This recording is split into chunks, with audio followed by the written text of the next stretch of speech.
Assalamualaikum warahmatullahi wabarakatuh. Welcome back to my YouTube channel. Balik lagi bersama aku, Lia Elia.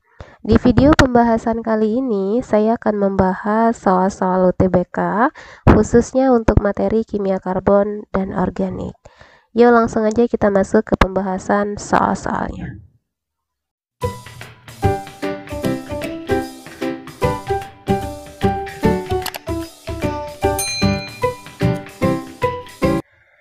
Soal nomor 32, senyawa organik dapat memudarkan warna brom dalam CCl4. Oke, di sini ada patokannya, senyawa yang dapat memudarkan warna brom dalam CCl4. Senyawa ini menghasilkan etanal dan pentanal, jadi ada hasilnya etanal dan pentanal. Jika direaksikan dengan ozon dan dihidrolisis secara reduktif, senyawa organik yang dimaksud adalah, jadi kita di sini akan mencari senyawa awalnya itu siapa. Oke, dari soal di sini kita bisa dapatkan ada kata kuncinya suatu senyawa organik yang dapat memudarkan warna brom. Nah, kita tahu bahwa senyawa organik yang dapat memudarkan warna brom dalam CCl4 adalah kelompok senyawa alkena dan alkuna. Nah, oke, kita lihat di sini yang termasuk senyawa alkena dan alkuna. Jadi bisa B, C, D, E ya. Berarti yang A sudah pasti ini salah karena kelompok senyawa alkana. Dan kenapa kelompok senyawa alkena dan alkuna bisa memudarkan warna brom? Nah, kita ingat lagi ya, karena pudarnya warna brom itu disebabkan karena adanya adisi dari Br2 atau brom tadi pada senyawa organik. Nah, oke, jadi dari sini kita bisa menentukan siapa yang bisa melakukan reaksi adisi. Yang bisa melakukan reaksi adisi senyawa yang mempunyai ikatan rangkap. Nah, ikatan rangkap tadi terjadi pada senyawa alkena dan alkuna. Oke, sekarang kita lihat patokannya. Jadi kemungkinan jawaban kita itu ada B, C, D, E. Nah, yang mana jawabannya? Kita lihat lagi di situ di soalnya. Senyawa ini menghasilkan etanal dan pentanal katanya nih. Menghasilkan senyawa etanal dan pentanal jika direaksikan dengan ozon dan dihidrolisis secara reduktif.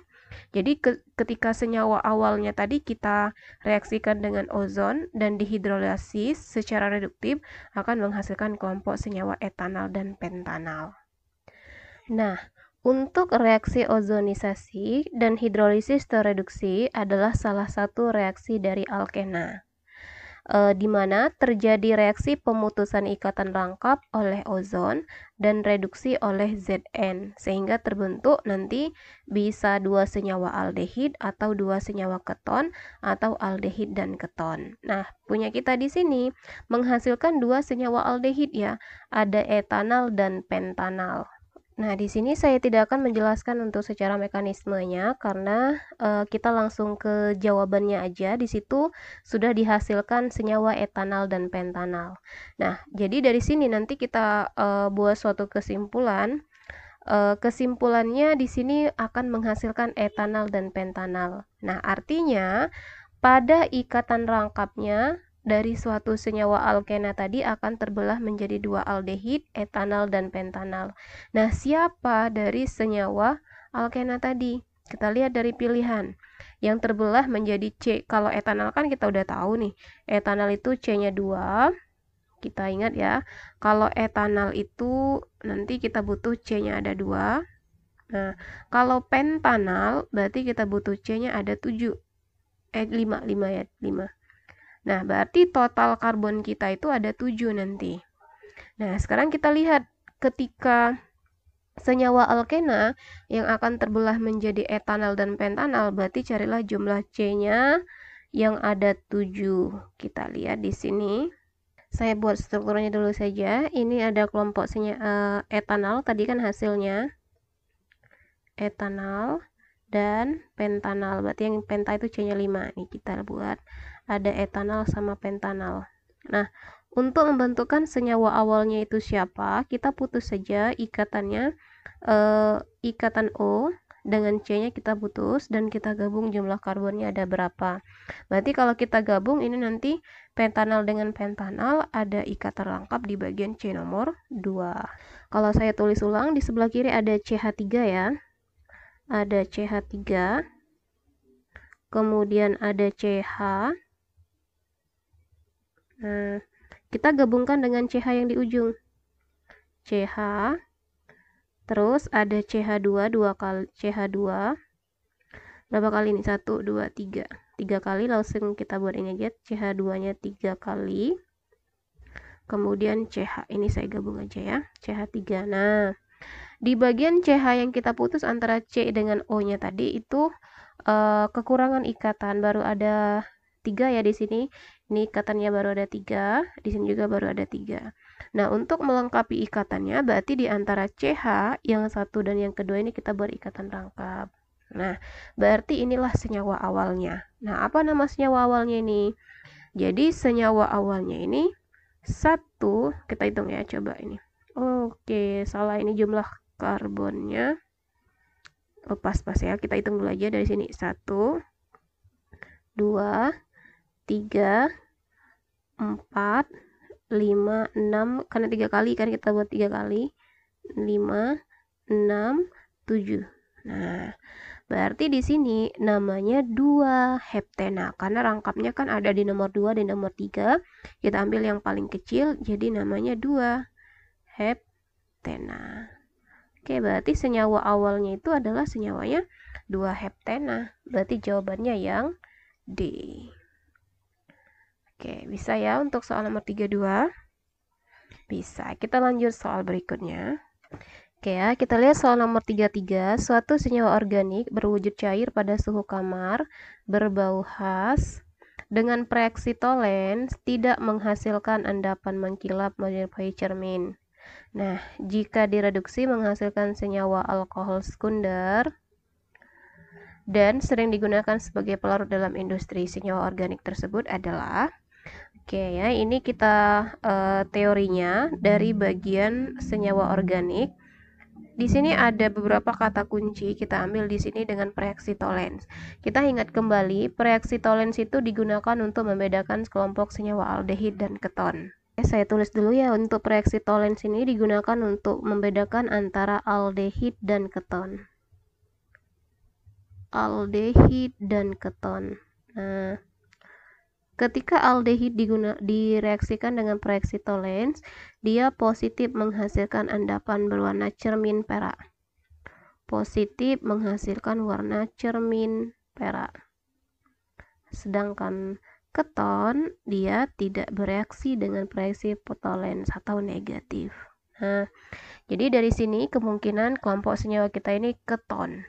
Selanjutnya katanya tadi jika direduksi menghasilkan kelompok senyawa alkohol sekunder.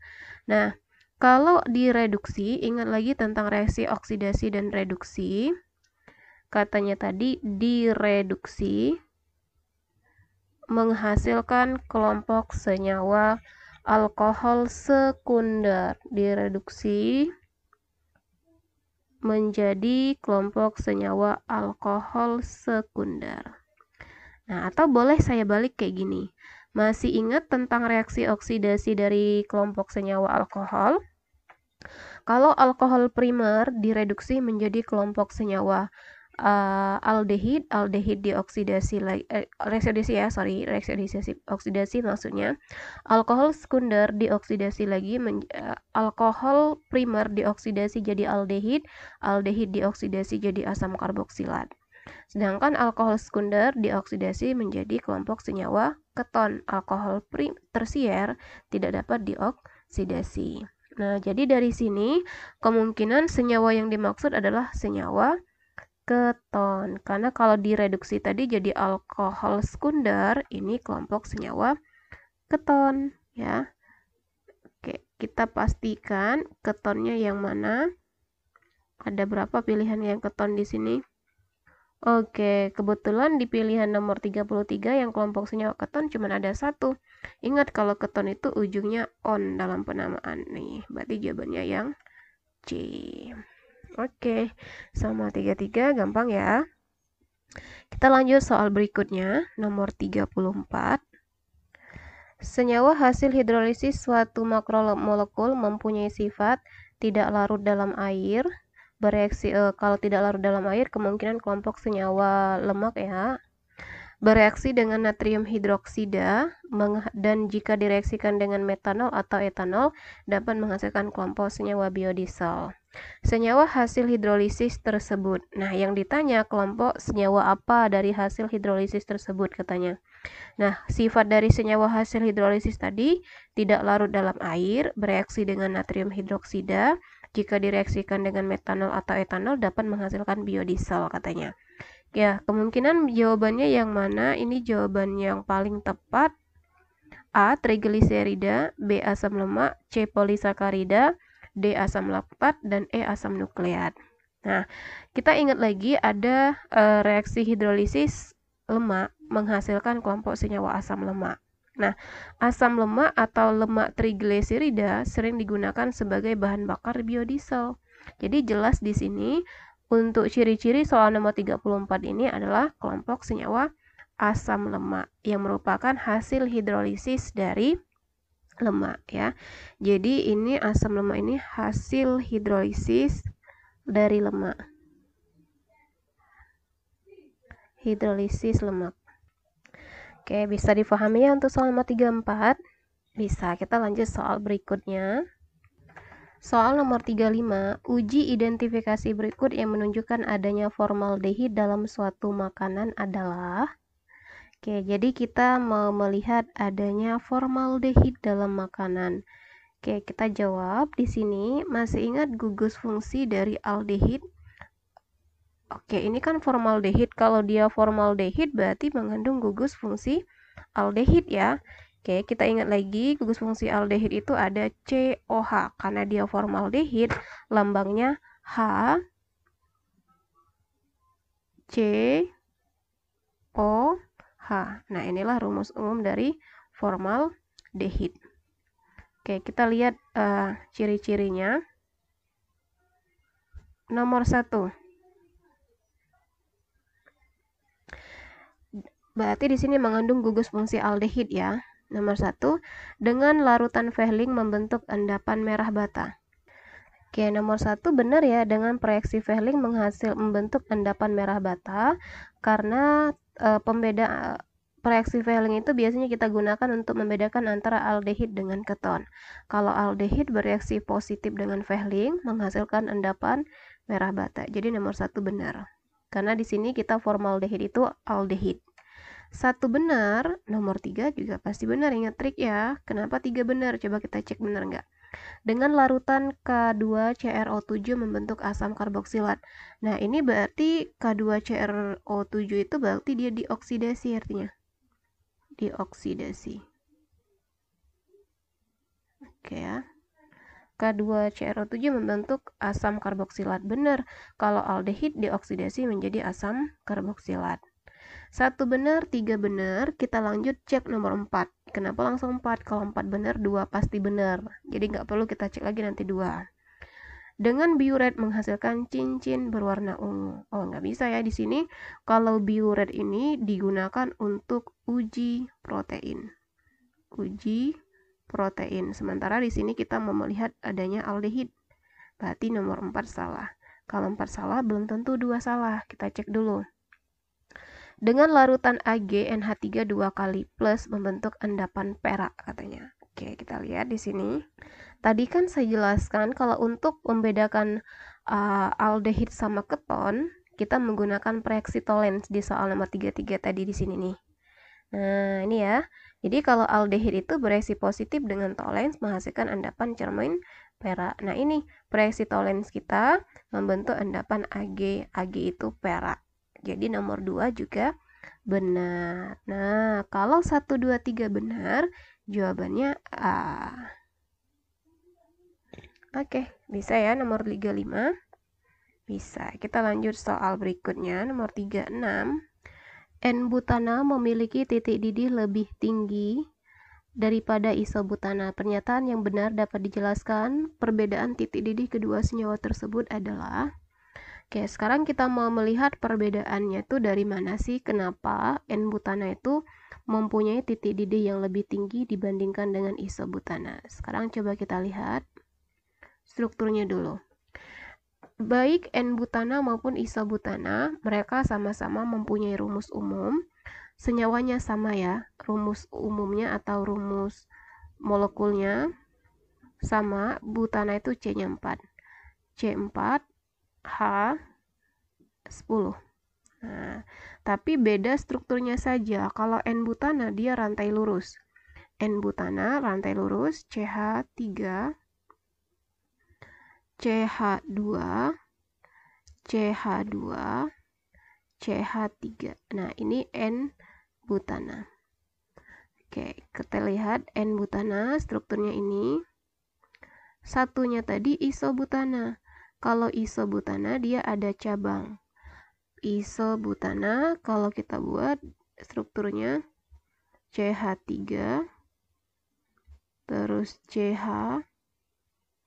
kemudian ada cabang 1 CH3 dan CH3. Nah, ini struktur dari isobutana. Nah, sekarang kita lihat pernyataan yang benar yang mana. Kenapa sih si N-butana ini mempunyai titik didih yang lebih besar dibandingkan dengan isobutana katanya? Luas bidang kontak antar molekul N-butana itu lebih besar. Benar. Kenapa luas bidang kontak N-butananya ini lebih besar? Karena dia tidak ada cabang. Sedangkan isobutana semakin banyak cabangnya, luas bidang kontak antar molekul N-butana itu akan semakin kecil. Jadi pernyataan 1 benar. Ingat trik, kalau 1 benar, 3 benar. Gaya London antar molekul N-butana lebih kuat. Oke, benar ya. Kalau 1 benar, 3 benar, kita cek nomor 4. Kalau 4 benar, pasti 2 benar. Ya. Molekul N-butana maksudnya ya, N-butana lebih berat. Salah, kenapa? Karena mereka sama rumus molekulnya, C4H10, pasti berat molekul mereka sama. Harusnya ya. Berat molekul mereka sama, berat molekulnya sama, karena rumus umumnya sama. Nah, kalau 4 salah, belum tentu 2 salah. Coba kita cek nomor 2. Interaksi polar-polar pada N-butana lebih besar. Nah, benar nggak ini interaksi polar-polarnya? Nah, karena mempunyai gaya London yang lebih besar tadi, maka interaksi polar-polarnya juga pasti lebih besar. Jadi nomor 2 juga benar. Nah, jadi yang benar itu 1, 2, 3, jawabannya A. Oke, soal nomor 36 jawabannya A. Oke, bisa ya, soal nomor 36. Kita lanjut soal berikutnya, 37. Pada reaksi 2-metilpropena dan gas HCl menghasilkan 2-kloro-2-metilpropena sebagai produk utama. Sebab ion H+ dan HCl lebih mudah berikatan dengan atom C sekunder daripada atom C primer pada 2-metilpropena. Coba kita cek ya jawabannya benar atau salah. Oke, kita buat struktur ini 2-metilpropena ya. 2-metilpropena berarti ada ikatan rangkap. Ini 2-metilpropena direaksikan dengan HCl. Nah, kemungkinan ini termasuk reaksi adisi. Kalau reaksi adisi berarti ikatan rangkap ini harus kita putus.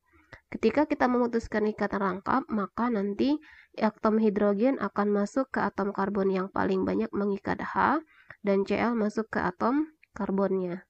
Nah, sekarang coba kita lihat hasilnya apa ke karbon ini ya. Ini sesuai dengan aturan Markov-Nikov. Atom H akan masuk ke atom karbon yang mengikat C paling banyak, dan atom Cl akan masuk ke atom karbon yang satunya. Jadi hasilnya CH3, C ke bawahnya CH3, terus di atasnya Cl yang menggantikan tadi, dan CH3. Nah, apa ini namanya? Namanya 2-kloro-2-metilpropana, ikatan tunggal. Jadi pernyataan yang awal ini salah. Ya, kenapa? Karena di sini dia propena, ena, berarti dia masih ikatan rangkap 2. Oke ya, sebab Ion H+, maksudnya itu ion H+ dari HCl kayaknya ya. Ion H+ dari HCl lebih mudah berikatan dengan atom karbon primer daripada atom karbon berikatan dengan atom karbon sekunder daripada atom karbon primer pada 2-metil propena. Kita ingat atom karbon primer sama sekunder. Atom karbon primer itu atom karbon yang mengikat satu atom karbon lainnya. Sedangkan atom karbon sekunder, atom karbon yang mengikat dua atom karbon lainnya. Nah, berarti di sini bisa kita lihat yang atom karbon primer yang mana? Atom karbon primer itu ini ya, CH3, CH3 ini, CH2 ini juga atom karbon primer. Bener nggak katanya di sini? Ion H+ dari HCl lebih mudah berikatan dengan atom karbon sekunder. Salah ya, seharusnya dengan atom karbon primer daripada atom karbon primer, berarti ini salah juga. Oke, seharusnya ion H+ dari HCl itu lebih mudah berikatan dengan atom karbon sekunder. Oke, bentar, wait. Oke, benar ya, salah. Seharusnya ion H+ itu lebih mudah berikatan dengan atom karbon primer karena sesuai aturan Markov-Nikov tadi. Ya. Oke, kita ingat saya catat aja di sini. Kalau untuk reaksi adisi, kita mengingat aturan Markov-Nikov. Nah, apa bunyi dari aturan Markov-Nikov? Bunyi dari atom Markov-Nikov ini nanti atom karbon, atom C masuk ke atom C, atom H ya. Atom H masuk ke atom karbon yang mengikat H paling banyak, atau istilahnya itu yang kaya makin kaya, yang miskin makin miskin. Jadi soal 37 ini jawabannya salah-salah itu E. Benar-benar berhubungan A, benar-benar tidak berhubungan B, benar salah C, salah benar D, salah-salah E. Oke, bisa ya soal nomor 37? Bisa. Kita lanjut soal berikutnya. Reaksi yang dapat digunakan untuk membuat metil etanoat. Nah, metil etanoat ini sebagai hasilnya kita itu mau mencari siapa reaktannya. Oke, kita lihat caranya biar lebih gampang. Kita buat struktur dulu saja dari metil etanoat. Nah, metil etanoat ini termasuk kelompok senyawa alkil alkanoat. Alkil alkanoat itu senyawa ester. Metil etanoat eta berarti C-nya ada 2, CH3, C, O, metil, CH3 berarti ini. Nah, ini sebagai posisi metilnya. Dan alkanoatnya, ini C-nya ada 2 kan? 1, 2. 2 itu etanoat. Jadi namanya alkil metil etanoat. Nah, kita mau mencari pereaksinya. Untuk mendapatkan metil etanoat ini kita menggunakan pereaksi yang mana? Kita cek aja di sini. Kita cek dari nomor 1, CH3COCNA dan CH3Cl. Kemungkinan nanti Na ini akan berpasangan dengan Cl.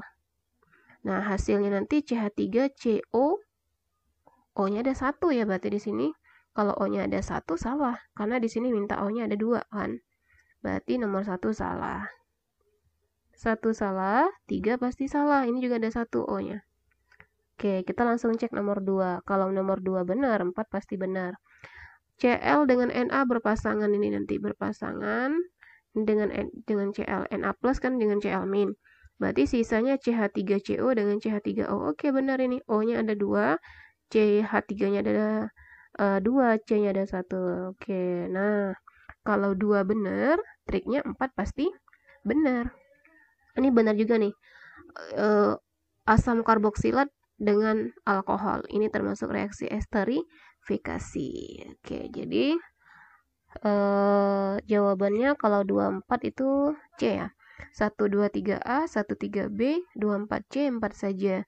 D semua benar E. Jadi jawabannya C, 2 dan 4. Oke, bisa ya untuk soal nomor 38. Masih gampang, kita masuk ke soal berikutnya. Ini ya, ingat lagi tentang teori dari kelompok senyawa kimia organik ya. Senyawa N-propanol direaksikan dengan logam natrium. Senyawa yang dihasilkan dimurnikan kemudian direaksikan dengan kloroetana. Si produk akhir yang terbentuk. Nah, sifatnya apa? Untuk mengetahui sifat si produk akhir, berarti kita harus buat dulu aja reaksinya. N-propanol, pro itu berarti 3, berarti CH3, CH2, CH2, OH. Oke, ini N-propanol. Nah, direaksikan dengan logam natrium, berarti ditambah dengan Na. Ditambah dengan Na, ingat kalau alkohol direaksikan dengan Na akan menghasilkan kelompok senyawa CH3ONa. Nanti kita ganti dengan O itu dengan Na dan gas H2. Jadi hasilnya kalau ditulis CH3 CH2 CH2 O Na plus gas H2. Oke, ini kita kali setengah. Nah, biar setara ya. Nah, kemudian katanya senyawa yang dihasilkan dimurnikan, kemudian direaksikan lagi dengan kloroetana. Nah, reaksi senyawa ini, yang ini ya, direaksikan lagi dengan kloroetana. Direaksikan lagi dengan kloroetana.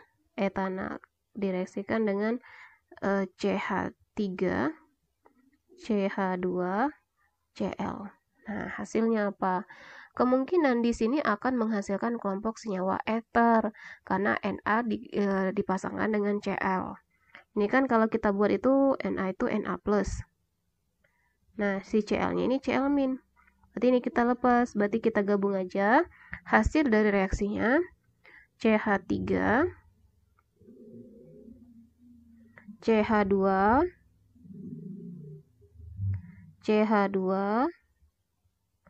O, ya kan? Na tadi menggantikan posisi si CH3 CH2 pada Cl. Jadi CH2 CH3. Nah, karena ada gugus fungsi O, ini ada O nih ya. O, ini kelompok senyawa eter. Oke, kita lihat ciri-cirinya. Jadi hasil dari senyawa kita ini kelompok senyawa eter. Plus sisanya tadi NaCl. Oke, kita lihat pernyataan yang benar yang mana. Pernyataan 1, sukar menguap. Salah, karena seharusnya eter ini sangat mudah sekali menguap. 1 salah, 3 pasti salah. Kita cek 3 apa? Tidak memiliki isomer gugus fungsi. Jelas memiliki dia isomer gugus fungsi, dari eter itu alkohol. Kalau 1 salah, 3 salah, langsung cek nomor 2. Memiliki rumus molekul C5H12O. Kita hitung aja jumlah karbonnya. Rumus molekulnya ini C-nya ada berapa tadi? 5 ya. 1, 2, 3, 4, 5. Berarti C5 H berapa nih? Ingat rumus molekul dari alkohol sama eter, CnH2n plus 2. 5 kali 2, 10, 10 tambah 2, 12. Berarti C5H12O. Berarti nomor 2 benar. Nah, kalau 2 benar, pasti 4 benar. Nah, sukar larut dalam air benar ya, karena eter itu termasuk senyawa organik yang nonpolar. Berarti jawabannya 24. 24 jawabannya C. Oke, bisa soal nomor 39 ya. Bisa, kita lanjut soal berikutnya. Soal nomor 40, butanal dapat disintesis dengan mereaksikan apa? Jadi di sini ceritanya kita mau membuat kelompok senyawa butanal. Nah, kita buat dulu struktur dari butanal biar lebih jelas ya. Butanal, buta itu C-nya ada 4, al berarti dia aldehid. CH3, CH2, CH2, C, O, H. Ini butanal ya, C, O, H. Nah, ini rumus struktur dari butanal. Kita mau membuat senyawa ini. Nah, yang mana pernyataan yang benar? Kita lihat yang pertama, yang nomor 1. Asam butirat dan ZnCl dan ZnHCl. Asam butirat benar ya, asam butirat. Berarti ini termasuk asam oksalat. Asam oksalat kalau direduksi menghasilkan kelompok senyawa aldehid sesuai jumlah karbonnya benar. Berarti ini benar. 1 benar, triknya 3 benar. Asam butanawat direduksi. Benar juga, ini butanawat ya, salah ya, ini butanawat maksudnya. Butanawat ya, benar juga. 1 benar, 3 benar, langsung cek nomor 2. Nah, nomor 2 ini, nomor 4 seharusnya, 4. Nomor 4, 1 butanol dan KMNO4. Sama ya ini, 1 butanol dan KMNO4 itu hasilnya dioksidasi nih. Kita oksidasi. KMNO4 ini berarti dioksidasi. Nah, 1 butanol itu alkohol apa? Alkohol primer atau sekunder? Oke, kita dulu aja strukturnya dari 1 butanol. Buta berarti C1, 2, 3, 4, 5. 4 ya, butanol 4. Berarti ini langsung OH. Tambahin aja langsung H-nya, C-nya ada 4. CH3, CH2, CH2, CH2, OH. Nah, ini OH-nya terikat pada CH2, berarti termasuk alkohol primer. Alkohol primer kalau dioksidasi menjadi kelompok senyawa aldehid. Oke, 4 juga benar. Kalau 4 benar, 2 pasti benar ya. Jadi jawabannya semua benar. Oke, kita lanjut soal berikutnya. Soal nomor 41. Reaksi senyawa X dengan air menghasilkan suatu senyawa merupakan isomer gugus fungsi dari eter. Pernyataan yang benar untuk senyawa X adalah, nah, jadi kita di sini mau mencari senyawa X. Senyawa X itu siapa katanya. Dan yang kita lihat nanti sifatnya. Kalau kita sudah tahu siapa senyawa X itu, berarti bisa tahu nanti sifatnya. Sekarang kita lihat dulu di sini. Katanya tadi ada senyawa X. Nah, senyawa X jika direaksikan dengan air, H2O akan menghasilkan kelompok senyawa yang merupakan isomer dari eter. Nah, isomer dari eter itu kelompok senyawa alkohol. Nah, sekarang kita ingat lagi. Air yang jika direaksikan dengan suatu senyawa X yang hasilnya alkohol ini apa? Yang menghasilkan kelompok senyawa alkohol adalah kelompok senyawa alkena. Nah, jadi di sini yang akan kita reaksikan alkena. X ini kelompok senyawa alkena. Sekarang kita lihat sifat-sifatnya. Alkena ini hidrokarbon yang mempunyai ikatan rangkap 2. Rangkap 2 yang mempunyai rumus umum CN H2N. Nah, oke, kita lihat yang pertama. Dapat memiliki rumus empiris CH2. Oke, benar ya, rumus empiris itu rumus yang paling sederhana. Nah, sederhana. Contoh kita ambil sederhananya aja. Ketika kita ganti N-nya 2, atau N yang paling sederhana C1, walaupun nggak ada C1 ya. Yang paling sederhana, N-nya 1. Berarti kalau C1 berarti C, hanya ada 2 kali 1, 2. Berarti CH2. Itulah rumus empirisnya. Rumus empirisnya. Berarti nomor 1 benar. Triknya kalau 1 benar, 3 benar. Kita cek nomor 4. Larut dalam air. Salah, karena alkena itu sukar sekali larut dalam air. Kalau 4 salah, belum tentu 2 salah.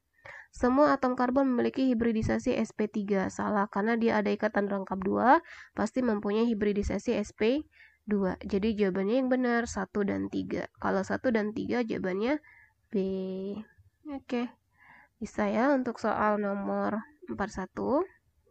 Bisa. Oke ya, mungkin sekian dulu untuk pembahasan soal-soal kimia karbon dan organik part yang kelima. Semoga video pembahasan ini mudah difahami, dan jika video ini bermanfaat buat kalian, share ke teman-teman kalian ya, biar manfaatnya lebih banyak lagi. Saya akhiri, wassalamualaikum warahmatullahi wabarakatuh.